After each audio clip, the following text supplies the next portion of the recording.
Hi అండి, అందరూ బాగున్నారా?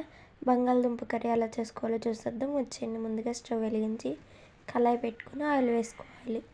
ఆయిల్ హీట్ అవ్వగానే పోపు దినుసులు, వెల్లుల్లి, జీరా కూడా వేసుకుని గోల్డెన్ బ్రౌన్ కలర్లో వచ్చిన తర్వాత ఇప్పుడు కట్ చేసుకున్న ఆనియన్స్ కూడా వేసుకుని బాగా ఫ్రై చేసుకోవాలి.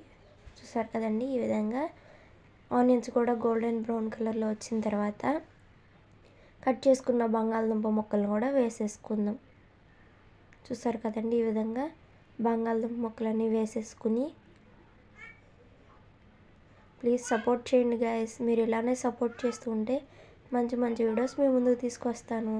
చూసారు కదండి, ఈ విధంగా ఒకసారి కలుపుకుని సరిపడినంత సాల్టు, చిటికెడు పసుపు, 2 టేబుల్ స్పూన్ కారం వేసుకుని ఒకసారి కలిపేసుకుని చూసారు కదా, ఈ విధంగా బాగా ఉడికించుకున్న తర్వాత ఒక గ్లాస్ వాటర్ పోసుకుని ఒకసారి ఈ విధంగా కలుపుకుంటూ కొంచెం కొత్తిమీర వేసుకుని మూత పెట్టి బాగా ఉడికించుకోవాలి.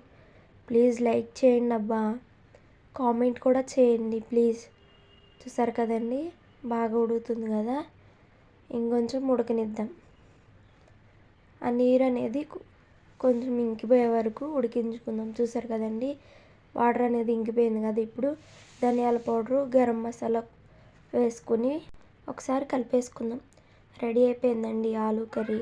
ఎలా ఉందో కామెంట్ చేయండి ప్లీజ్. నా వీడియోస్ కనుక మీకు నచ్చినట్లయితే సబ్స్క్రైబ్ చేయండి, లైక్ చేయడం మర్చిపోవద్దు. Thank you so much all.